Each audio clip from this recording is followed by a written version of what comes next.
représente que la corruption. Vous, capitalistes, vous n'avez cessé de pousser la classe ouvrière à la misère. Et vous, communistes, vous avez cessé d'exploiter cette misère voulue par les capitalistes.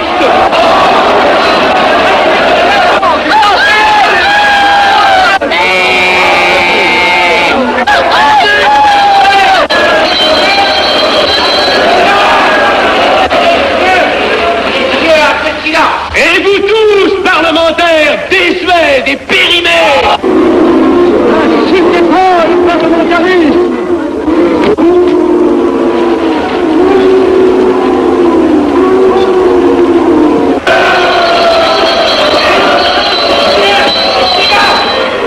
Est-ce que je resterai la séance? Continuez, monsieur Acteur. Messieurs, je n'ai plus rien à dire. J'ai eu conscience de vous dire quelques vérités, peut-être désagréables, mais utiles. Ce ne sont pas quelques interruptions qui m'arrêteront. La communauté française ne se bâtira pas sur le conflit de la vieille bourgeoisie égoïste et du peuple affamé. C'est pourquoi je ne voterai pas ce projet qui donne satisfaction au capitalisme international et serait le bon prétexte pour les communistes à accentuer nos divisions. Je ne le voterai pas. Je serai sans doute le seul à ne pas le voter, car il semble que par une étrange aberration, la Chambre tout entière soit prête, comme toujours, à trahir l'intérêt français au bénéfice de certains intérêts internationaux très particuliers.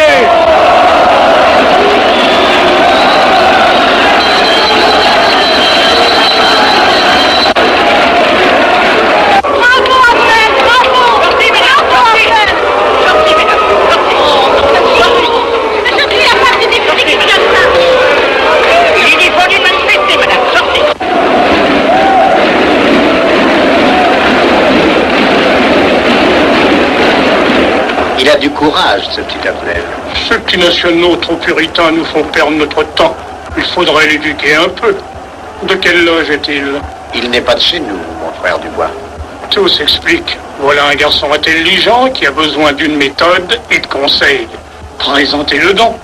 Il est sensible, il faudra procéder avec précaution. Envoyez-lui la rivière, il saura le persuader. J'y vais.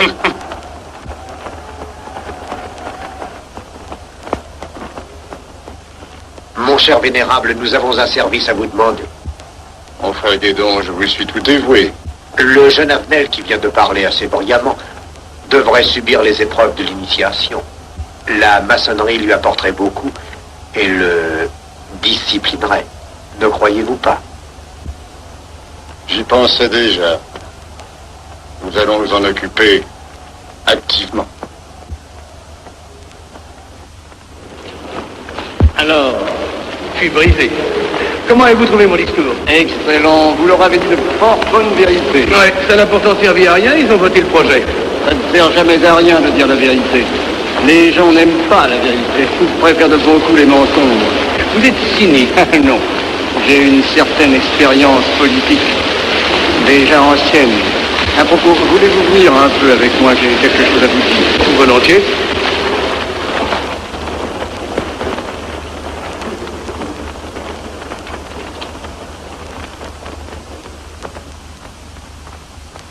Voyons, je voulais vous dire, si nous reprenions notre conversation sur la franc-maçonnerie, vous m'avez dit l'autre jour que vous étiez curieux de connaître cette association.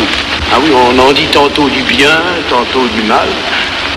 Je vous avoue que je n'aime pas beaucoup les sociétés secrètes. La franc-maçonnerie n'est pas une société secrète. C'est une société discrète. Pourquoi éprouves-tu tant de répugnance à nous avancer dans la franc-maçonnerie? Cette association me semble suspecte. Il ne doit y avoir que des arrivistes là-dedans. Non, voyons, sont peut-être aussi des braves gens animés d'un idéal sincère. Le texte qu'ils m'ont donné est rempli de bonnes idées. Tu me diras que ça n'est qu'un programme affiché à l'entrée, mais il me paraît loyal. Tu es un honnête homme, mon chéri. Mais tu as un grand défaut. Ah, et lequel? Tu ne vois jamais le mal. Tu imagines que les autres sont bons comme toi-même. C'est pourquoi tu as toujours des déceptions. N'importe, je suis décidé à tenter cette expérience. Alors fais-la. Je souhaite me tromper. Quand pourras-tu te présenter chez ces gens? Mercredi. Déjà.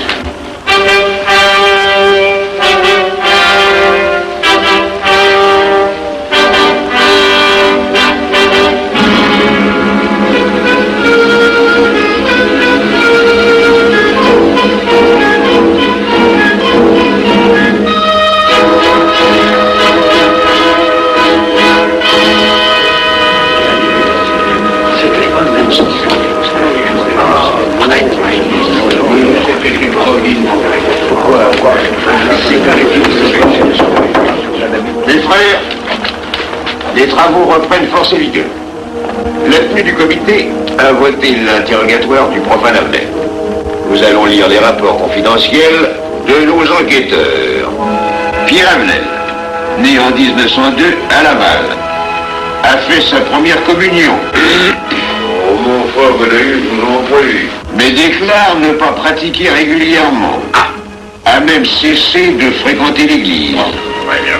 Mais s'avoue spiritualiste.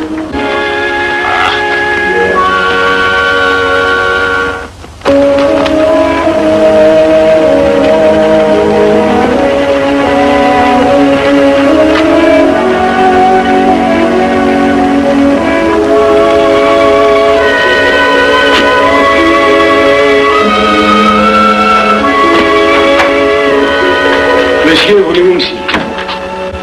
Permettez-moi de vous border les genoux. Mes frères, le profane Avnel, qui nous est recommandé par notre frère Gainsbourg, vice-président de la Chambre, est député. Cela ne nous impressionne pas.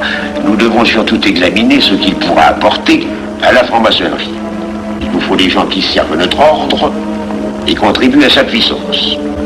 Pour l'instant, il paraît afficher des idées nationales un peu trop absolues. Mais enfin, je voudrais vous prévenir d'une chose.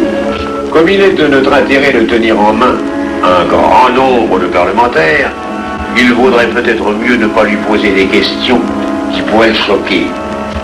On nous le signale comme assez sensible sur les questions spirituelles ou religieuses. Quand il aura travaillé quelque temps parmi nous, il aura évolué.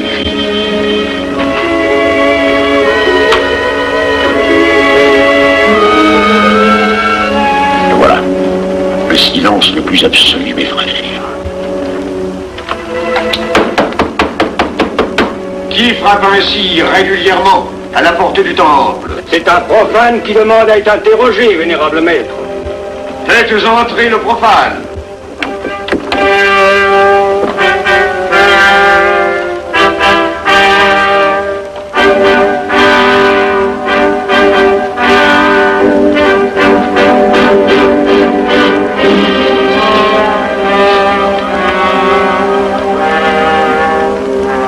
Monsieur, vous avez déclaré vouloir faire partie de la franc-maçonnerie. Mais nous désirons savoir qui vous êtes. Nous allons donc vous interroger sur vos sentiments, vos croyances, vos idées politiques. Répondez-nous sans vous troubler, mais en nous disant la plus stricte vérité. Consentez-vous à cet interrogatoire? J'y consens. Monsieur, croyez-vous en Dieu? Et pourquoi? Vous semblez être déçu par ce premier contact avec la maçonnerie. Mais l'interrogatoire est assez pénible. J'ai dû paraître ridicule. Vous vous trompez. D'autres qui sont passés avant vous ont moins bien répondu. Vous avez été reçu avec une majorité convenable, 16 voix contre 10. Comment, j'ai eu 10 voix contre moi? Non, non, 2 seulement. 2. Mais les voix d'opposition comptent pour 5. Un opposant de plus, et vous étiez blackpoolé. La maçonnerie est difficile sur le choix de ses candidats. Pas assez, mon cher, pas assez. Je dois même vous avertir que lorsque vous serez en loge, vous serez déçu. Le milieu maçonnique est épouvantablement médiocre. Vous verrez que vous nous apporterez plus que vous ne recevrez. Mais ces rites dont vous m'avez parlé, ces initiations mystérieuses... De bêtises. Il y en a qui y attachent un certain sens symbolique. La plupart des maçons ritent eux-mêmes de ces vieilles pratiques désuètes. Seulement, le jour de votre initiation, tenez-vous bien, les épreuves de la cérémonie ne sont pas commodes.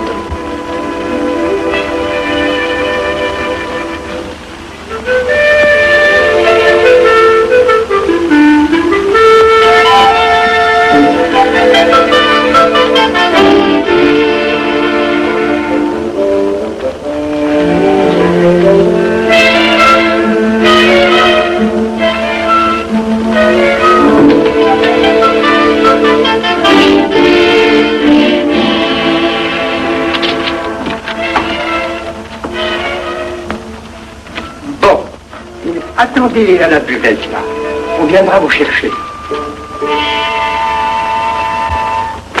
Alors, mais c'est entendu, mon cher, je m'occupe de ton affaire. Tu peux compter sur moi. C'est très important. Mais c'est entendu. Excuse-moi, la tenue va commencer, je suis un peu en retard.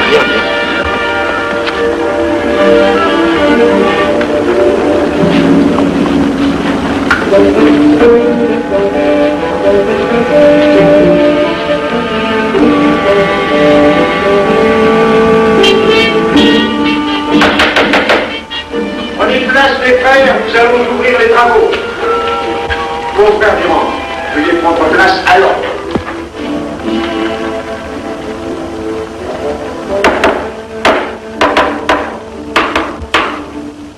Frère premier surveillant, êtes-vous franc-maçon? Mes frères me reconnaissent comme tel, vénérable maître. Frère second surveillant, quel âge avez-vous? 3 ans, vénérable maître. Frère premier surveillant, quel est le premier devoir d'un surveillant en loge? Vénérable maître, c'est de s'assurer que le temple est couvert. Veuillez vous en faire assurer par le frère couvreur.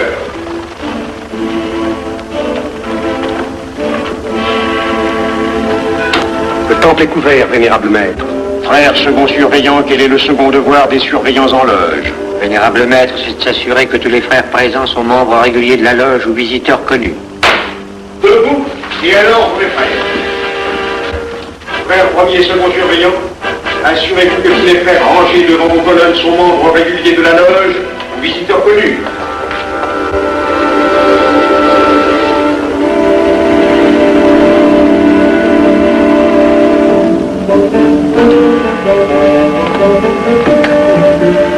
Vénérable maître, les frères qui décorent l'une et l'autre colonne sont membres réguliers de la loge ou visiteurs connus. Il en est de même à l'Orient. Frère premier et surveillant, à quelle heure les francs-maçons opèrent-ils leurs travaux? À midi, vénérable maître. Quelle heure est-il, frère second surveillant? Il est midi, vénérable maître.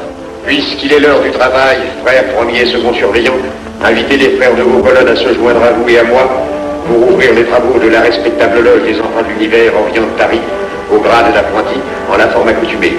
À moi, mes frères, par le signe, la triple batterie et l'acclamation.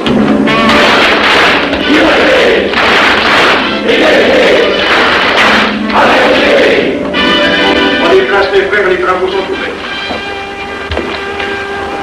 Mes frères, l'ordre du jour appelle l'initiation du profane Avenel. L'atelier a voté dans une précédente tenue la mission du dit profane. Nous allons donc ce soir le recevoir solennellement. Mon frère couvreur, veuillez aller chercher le profane Avenel qui a écrit son testament philosophique dans le cabinet de réflexion.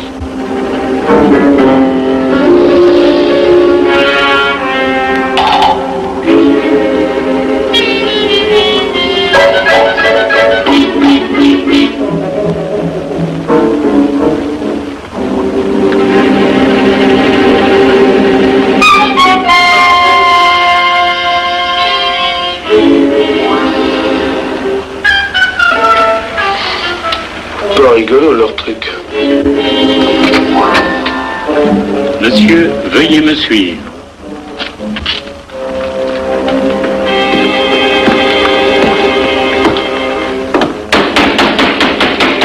Qui frappe ainsi régulièrement à la porte du temple? Vénérable maître, c'est un profane qui demande à être reçu maçon s'il en est jugé digne. Frères, armez-vous de vos glaives. Faites entrer le profane.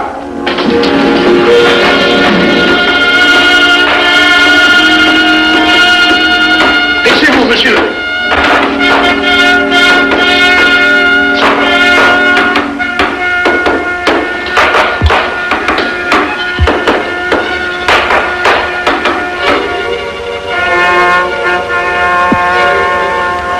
Monsieur, cette épée que vous sentez sur votre poitrine est toujours levée pour punir le parjure. Elle est le symbole du remords qui déchirerait votre cœur si vous deveniez traître à la société dans laquelle vous voulez entrer.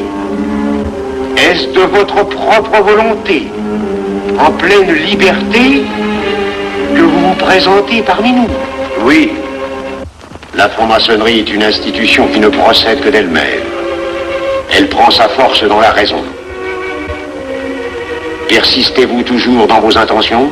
Êtes-vous bien déterminé à vous soumettre aux épreuves, quelles qu'elles puissent être? J'y consens. En ce cas, confiez-vous à la main qui va diriger vos pas.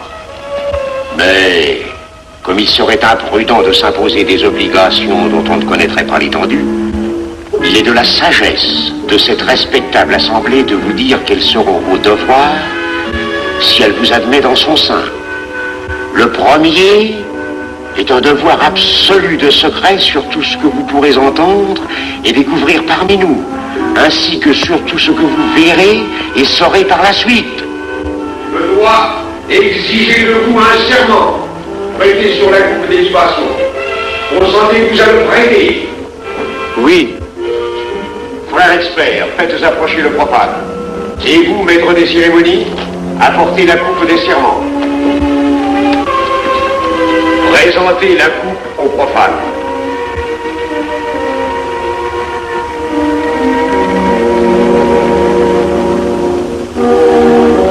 Prononcez avec moi le serment.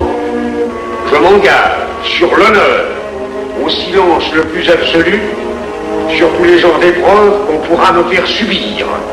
Je m'y engage. Vous devez connaître toute l'importance d'un serment. Si jamais vous manquiez à une parole aussi solennellement donnée, buvez. Buvez! Buvez! Que ce breuvage amer soit pour vous le symbole de l'amertume et du remords que laisserait dans votre cœur le parjure qui aurait souillé vos lèvres. Frère expert, emparez-vous du profane et faites-lui faire son premier voyage.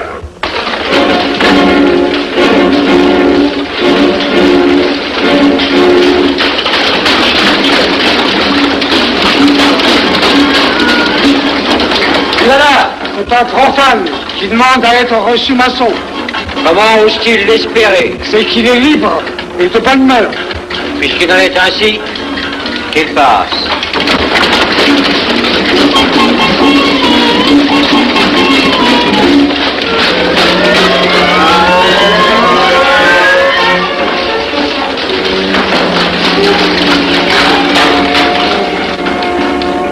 Monsieur, le voyage symbolique que vous venez de faire est l'emblème de la vie humaine. Le bruit que vous avez entendu figure les passions qui l'agitent. Les obstacles que vous avez rencontrés peignent les difficultés que l'homme éprouve et qu'il ne peut vaincre ou surmonter que grâce à l'aide qu'il trouve dans ses semblables. Frère expert, faites faire le deuxième voyage.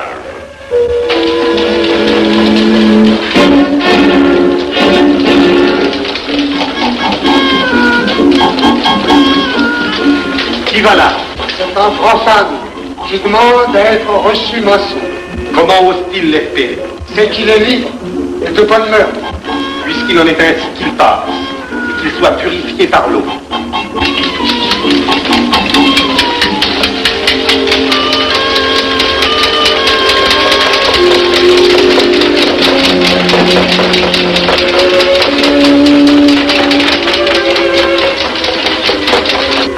Monsieur, nous avons procédé à l'épreuve de l'eau qui représente l'épuration de votre esprit naissant à la vie maçonnique.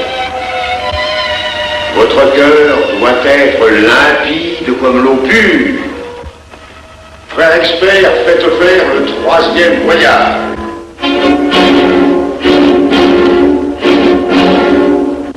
Qui va là? C'est un profane qui demande à être reçu maçon. Comment ose-t-il l'espérer? C'est qu'il est libre et de bonne mœurs. Puisqu'il en est ainsi qu'il passe par les flammes.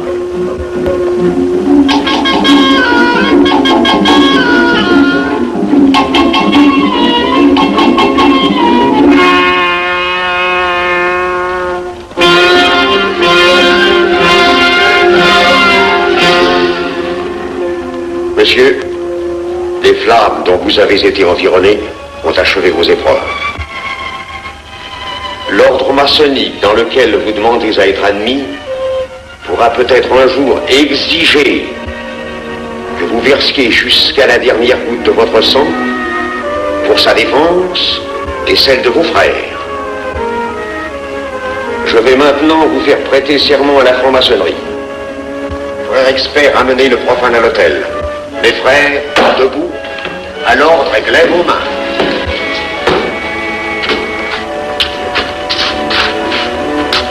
Moi, Pierre Avenel. Moi, Pierre Avenel, De ma propre et libre volonté. de ma propre et libre volonté, En présence de cette respectable assemblée de maçons. en présence de cette respectable assemblée de maçons, Je jure et promets solennellement je jure et promets solennellement de ne jamais révéler aucun des mystères de la franc-maçonnerie qui vont m'être confiés. de ne jamais révéler aucun des mystères de la franc-maçonnerie qui vont m'être confiés. Quelle idée saugrenue ton mari a-t-il de se faire recevoir franc-maçon? Je lui ai déconseillé tant que j'ai pu, mais tu sais comme il est entêté. Il va se trouver dans un milieu d'arrivistes si médiocre. On l'a pourtant bien prévenu. Pourvu qu'il ne lui arrive rien. Il y a tant d'histoires qui courent sur le compte de ces sociétés secrètes. Ne t'inquiète pas, Pierre. Il saura se tirer d'un mauvais pas. Prudent. Pas assez. Monsieur, le serment que vous venez de prêter ne vous donne-t-il aucune inquiétude? Consentez-vous à le renouveler lorsque vous aurez reçu la lumière? Je le renouvellerai. Mes frères, nous allons donner la lumière aux profanes. Frère couvreur, préparez-vous à accomplir votre office. Que la lumière lui soit donnée à mon troisième coup de maillet.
Ces glaives que vous voyez tourner vers vous annoncent que tous les maçons voleront à votre secours si vous respectez et si vous observez nos lois. Mais ils vous annoncent aussi que si vous trahissez votre serment, vous n'échapperez pas à la vengeance de tous les frères répandus sur la surface du globe et qui ont juré de punir le parjure. Le jurez-vous, mes frères?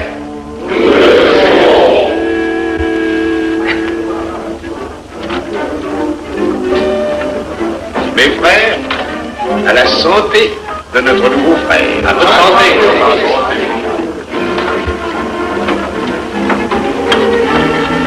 Mon très cher frère, qu'est-ce que vous pensez de cette soirée? Eh bien, c'est curieux. Cette cérémonie est très impressionnante. Mon cher frère, pourrais-je vous laisser ma carte au cas où vous auriez besoin de mes services? Je vends de tout, de la bonne trille, des chaussures, du savon à des prix invraisemblables. Tu permets, mon cher Lévi-Stein? Je t'en prie.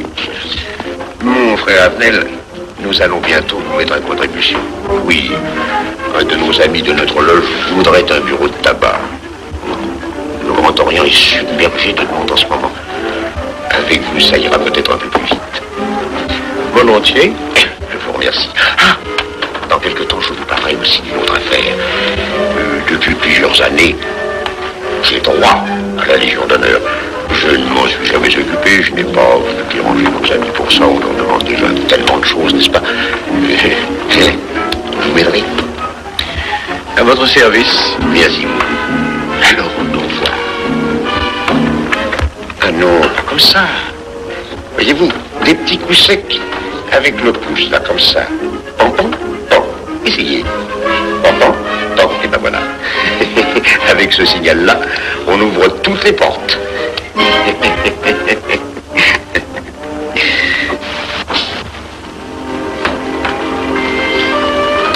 Alors,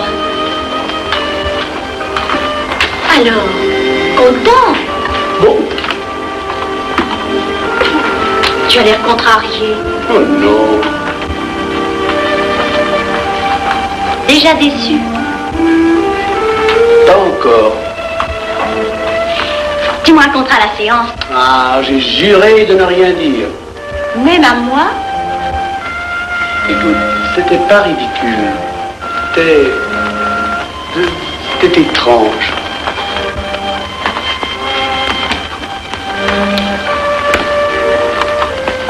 Mon chéri. Oh, mon chéri, c'est idiot, mais j'ai peur pour toi. Qu'est-ce que tu veux qu'il m'arrive? Oh, mon grand.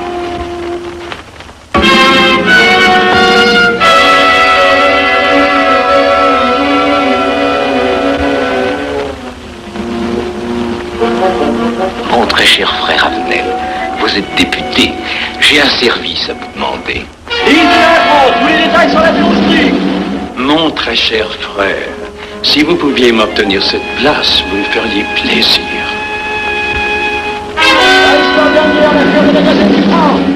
Mon cher, donnez donc un coup de téléphone au préfet, qu'il m'ôte cette contravention.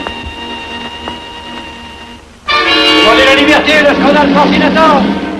Mon très cher frère Avenel, j'ai besoin d'un bon témoin de moralité dans un procès.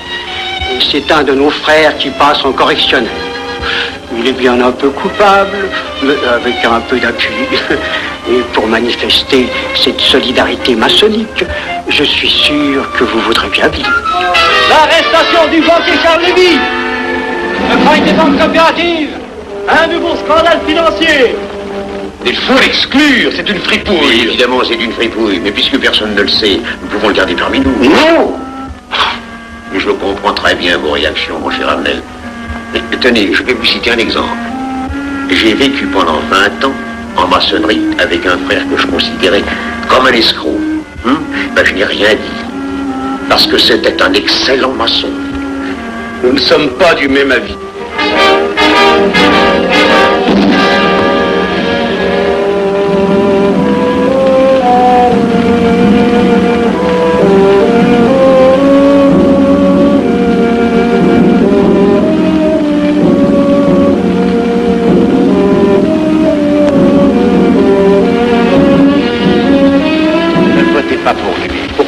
C'est un adversaire de la maçonnerie.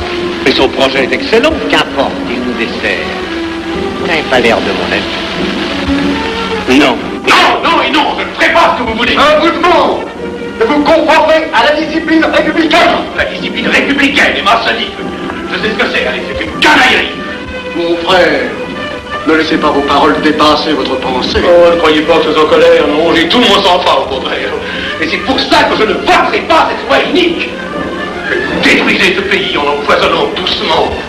Mais vous ne parlez pas sérieusement. Mais vous ne comprenez donc rien.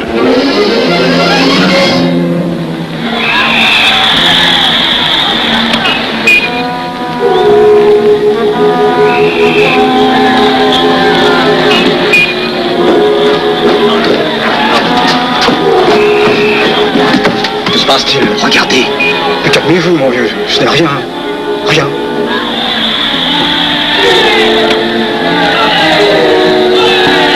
Que croyez-vous qu'on doit faire? Rien. Surtout rien. Pas de pareil cas, il faut attendre. Et croyez-moi, il n'y aura pas d'incident. Tous ces gens vont rentrer se coucher. Ils sont fatigués à leur crier.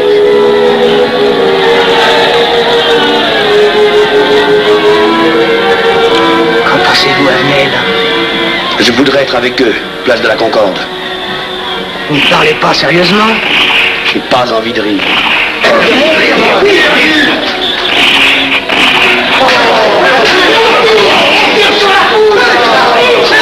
Il faut arrêter ça, oui.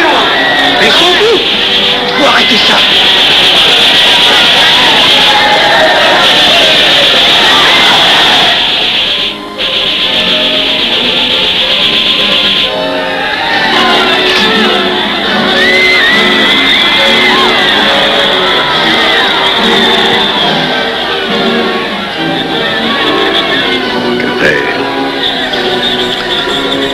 Trop tard. On tire encore.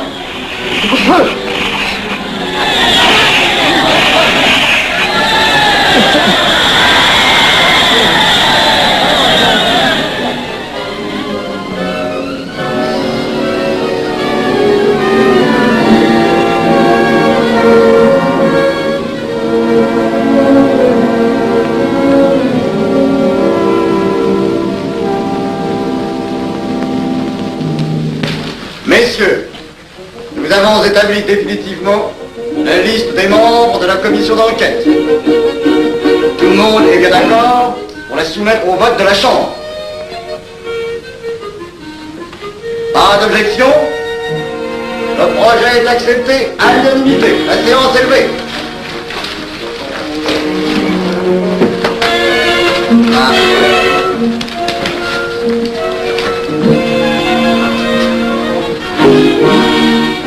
Vous pensez que ça va marcher? Je ne prévois pas d'opposition. Si cela est ainsi, nous risquons de nous en tirer. Je le crois sincèrement. Nos frères députés nous attendent dans un salon voisin. Ils sont impatients de vous entendre. Allons-y. Avenel. À propos, cher ami, je vous ai mis d'office dans la commission d'enquête. Moi, pourquoi? C'est indispensable. J'ai besoin de vous. Venez avec nous. Vos amis nous attendent.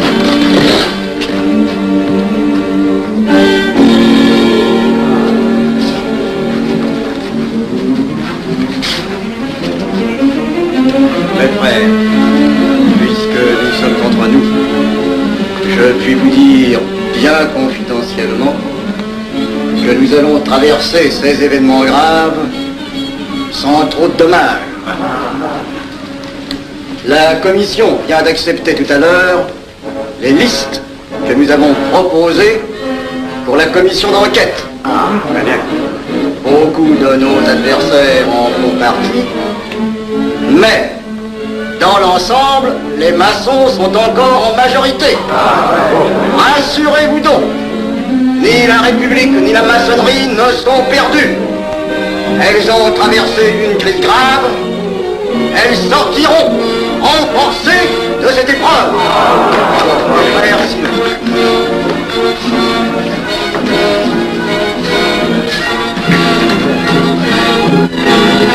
Demandez l'anti-Marfon, le scandale de la commission d'enquête. Demandez l'anti-Marfon, le scandale de la commission d'enquête. Vous me demanderez successivement le Quai d'Orsay, la Banque de France, l'état-major, le secrétaire général du Parti radical socialiste, le temps et les usines d'aviation Guerlain. Bien, monsieur.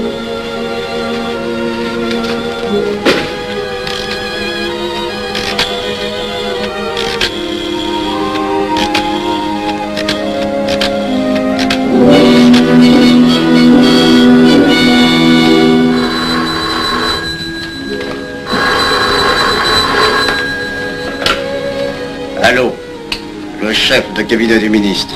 Allô? Mais oui, passez-le-moi. Lui-même, à vos ordres, mon très cher ami. Je ne peux rien vous dire par téléphone. Il pleut. Vous me comprenez? À merveille. Alertez tous nos amis à l'étranger. Qu'en aucun cas, on ne parle de nous. Silence. Compris.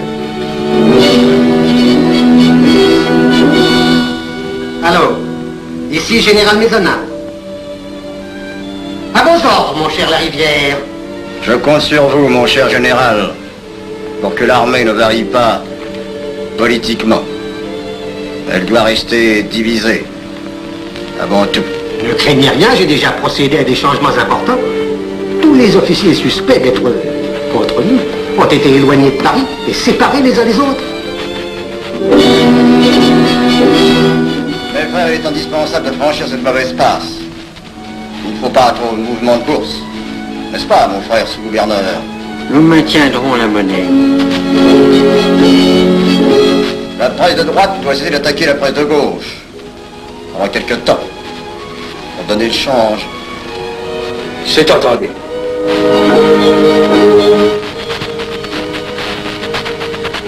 Les partis de gauche doivent faire entente avec ceux du centre. Et ceux de l'extrême gauche. De la sorte, nous contrôlons le peuple. Bloc populaire.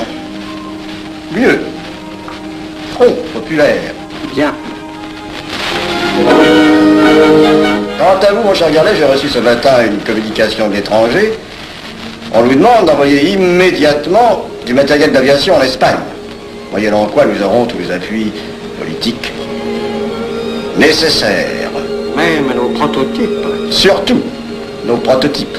Ne croyez-vous pas que ce serait dangereux pour notre défense nationale? Faites ce que je vous dis.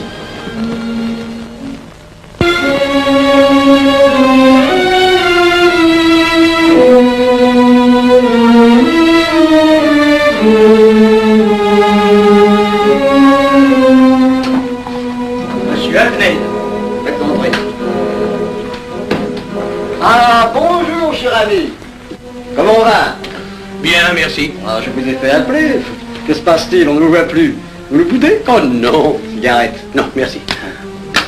Dites-moi, pourquoi avez-vous refusé de faire partie de la commission d'enquête? Oh, j'ai beaucoup de travail en ce moment et je fais déjà partie d'autres commissions. Avenel, répondez-moi franchement. Ce n'est pas parce que nous avons eu l'autre jour une petite discussion bien fraternelle? Eh bien, justement, si. Je voudrais vous parler de la franc-maçonnerie. Ah, mais bien, voyons, mais bien entendu. Asseyez-vous. Alors? Je vous écoute. Eh bien, voilà, vous avez été mon présentateur, je vous dois une explication. Je suis décidé à déposer ma démission. Vous avez l'air d'avoir été déçu par la maçonnerie. Oh, pire, choqué. Pourquoi? Mais confessez-vous, mon vieux. Vous ne serez pas le premier maçon qui m'aura ouvert son cœur. Qu'est-ce qu'on vous a fait? Mais à moi, personnellement, rien. Mais je trouve ce milieu maçonnique... pourri d'arrivistes écœurants. Je vous l'accorde. Ah, ben, je ne vous le fais pas dire. Oh, croyez-vous que je sois dupe? Ben, alors je ne comprends pas. Tant de vertu affichées sur le programme à la porte. Tant de mystère à l'intérieur pour ne cacher que ces petites combines, ces appétits de comitard. Je m'attendais à trouver des hommes dévoués, sinon supérieurs. Au lieu de ça, je n'ai rencontré que des quémandeurs de bureaux de tabac ou de décoration, ou alors des fripouilles qui cherchaient à m'utiliser pour échapper à des condamnations. En dehors d'eux, des phraseurs, des sectaires ignorant tout, ne connaissant rien de l'histoire de leur pays, rien de l'histoire du monde, rien de la politique, rien de la philosophie, rien. Ah, des cerveaux vides, mais des dents longues, et des langues folles. Et c'est cela qui gouverne la France. Quel grade avez-vous maintenant? J'ai été initié à la maîtrise il y a peu de temps. Eh bien, si vous avez le courage de vivre encore quelques années dans la médiocrité des ateliers bleus, vous passerez ensuite aux ateliers supérieurs. C'est mieux? C'est autre chose. Voyons, vous êtes 33e, n'est-ce pas? C'est le grade le plus haut dans la maçonnerie. Mon petit Avenel, je vais vous révéler, quoique je ne le doive pas, ces fameux secrets maçonniques dont on fait tant de mystères. En maçonnerie, on cache tout aux petites gens. En bas, vous ne savez rien. En haut, vous commencez à voir un peu plus clair dans le jeu mondial. Moi-même, je ne suis pas totalement éclairé sur les intentions des dirigeants de notre ordre. Et quand je dis dirigeants, je me trompe. Il n'y a pas de chef chez nous. Il n'y a que des exécutants. Je suis un pion sur un échiquier, j'accomplis une fonction. Je reçois des messages. J'obéis. Je transmets. J'agis. Mais qui dirige? Personne. C'est beaucoup plus compliqué et simple en même temps qu'on ne pense. Qu'est-ce que la maçonnerie? Des groupes d'hommes qui se sont réunis aux quatre coins de l'univers pour enserrer le monde dans un réseau aux mailles infranchissables. Nous sommes 50 000 en France. 500 000 en Angleterre. 3 millions en Amérique, c'est peu. Mais c'est énorme. Parce que nous formons un bloc uni, d'une seule volonté. Nous rayonnons partout. Nous commandons partout. Ici, 300 parlementaires sont francs-maçons. En Angleterre, le roi fait partie de notre ordre. Aux États-Unis, le président est 32e. Il n'y a pas un pays où nous n'ayons nos appuis secrets, nos hommes, nos banques, nos groupes dévoués. Et ceci n'est rien. Je ne vous montre là de la maçonnerie que la puissance physique. Il y a peut-être autre chose. Mais quoi? Une doctrine supérieure. Une antique expérience des forces du monde qui nous permet de pousser les peuples tantôt vers la vie, tantôt vers la mort, quand il le faut. La mort? Je croyais la maçonnerie attachée à la paix. À une certaine paix. Notre paix. Sinon,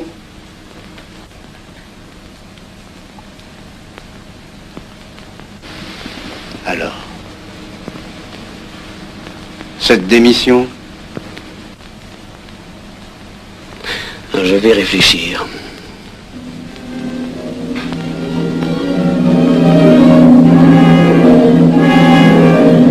Alors, il n'y a qu'une solution, la guerre. Pour réussir à déclencher la guerre, la maçonnerie a besoin de tous ses hommes. Sur combien de voix pouvons-nous compter à la Chambre? Nos frères parlementaires sont à peu près tous sûrs. Sauf un que j'oserais nommer, car il fait partie de notre loge. Qui donc? Avenel. Il tient des propos contre le Grand Orient qui l'accuse de vouloir déclarer la guerre à l'Europe. Je n'ai jamais eu confiance en ce type-là. C'est une faute de l'avoir laissé entrer ici. Nous pouvons encore le ramener de meilleurs sentiments.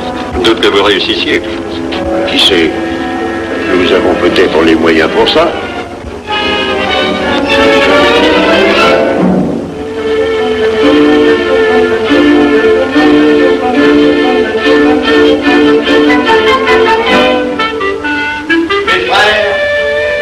L'aviation allemande n'a pas d'appareil. Plus de 2000 accidents d'avion l'année dernière en Allemagne. La ligne Siegfried est à peine construite. Les tanks allemands marchent difficilement. Un détail entre eux qui m'a été rapporté par un de nos frères. Quand leurs tanks sont entrés à Vienne, on fait affirmer que certains d'entre eux étaient en garçons et montés sur des roues de bicyclette. Croyez-moi, mes frères, rien ne peut vaincre l'armée française, Dieu y fait tôt. Nous avons de l'armement considérable. Jamais nous n'avons été plus près. En 15 jours, nous réglerions le sort de l'Europe. Et notre paix serait établie définitivement. Notre victoire est sûre. C'est faux. C'est faux. Silence. Ce que dit cet homme est faux. Mon frère, je vous rappelle à l'ordre. Vous n'avez pas la parole. Je le sais. Mais je suis député et membre de la commission de la défense nationale. On ne peut pas laisser se prolonger un discours aussi manifestement erroné. Les appréciations de monsieur, notre frère expert, ou si vous voulez, sur l'état de notre armée et sur celle de l'Allemagne sont des mensonges. Notre armée n'est pas en état de résister. La faiblesse de notre aviation est flagrante. Mon frère, vous n'avez pas la parole. Peu m'importe. J'ai 3 mots à dire et je m'en irai. Puisque je vois qu'ici vous ne voulez pas entendre la vérité. Vous la direz tout à l'heure, après l'exposé de notre frère. Non, la direz immédiatement, avant d'entendre des stupidités bellicistes. Les couteaux, maçons, poussez à la guerre.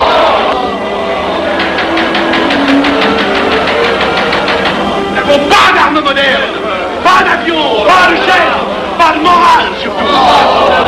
Le peuple français ne se battra pas pour défendre une idéologie fumeuse, un régime ignoble, une république pourrie. Mon frère Abdel. Ouvrir le dos.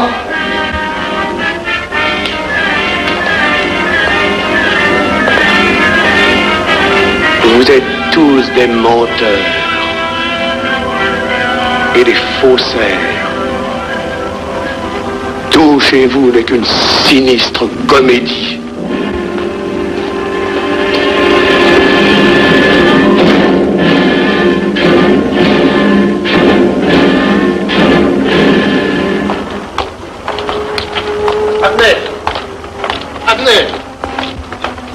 Abnel, excusez-moi, comme vous, j'habite Neuilly, c'est pourquoi je me permets de vous rejoindre. Vous avez fort bien fait, mon frère. J'étais près de vous à la tenue. Je voulais vous féliciter. Oh, merci. Vous avez très bien fait de leur crier des vérités. Ce sont des fous. Malheureusement, il est impossible de leur faire entendre raison. Les événements sont pourtant indiscutables. Oui. Dites-moi, j'ai des documents confidentiels sur l'action actuelle de la maçonnerie qui peut-être vous intéresseraient. Des documents? Oui, des documents. Vous êtes député, il serait utile et urgent que je vous les communique. Mais je crois bien, où sont-ils? Chez moi, pas très loin d'ici. Si vous avez quelques minutes, oui, volontiers, allons. Alors, qu'est-ce qu'on décide? Pétard ou couteau? Le couteau, ça fait moins de bruit. Attention, voilà.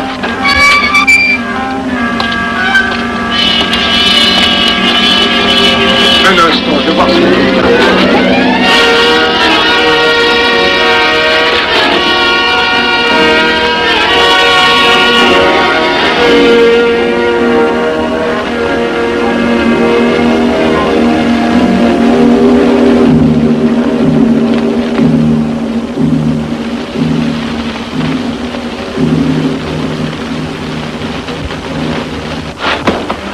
Ne t'inquiète pas, mon chéri.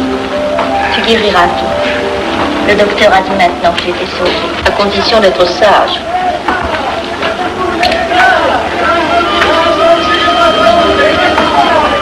Qu'est-ce qu'on entend? C'est la mobilisation générale, mon chéri. Quoi, la mobilisation? Ne t'agite pas, je t'en supplie. Je n'aurais pas dû te le dire, mon Dieu.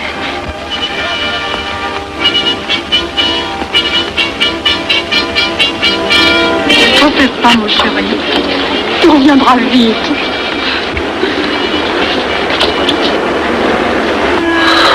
Les brutes. Ils sont arrivés. Ils ont réussi à déclencher leur guerre. Oh, ne bouge pas. Tes plaies sont à peine fermées. Si j'étais pas tombé sous les coups de ces criminels, j'aurais peut-être pu arrêter ça.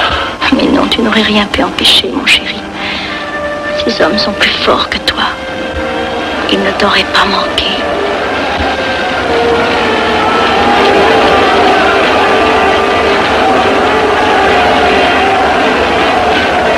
Qu'est-ce que c'est?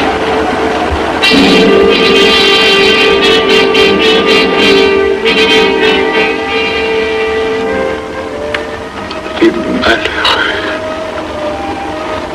S'ils savaient ce que je sais.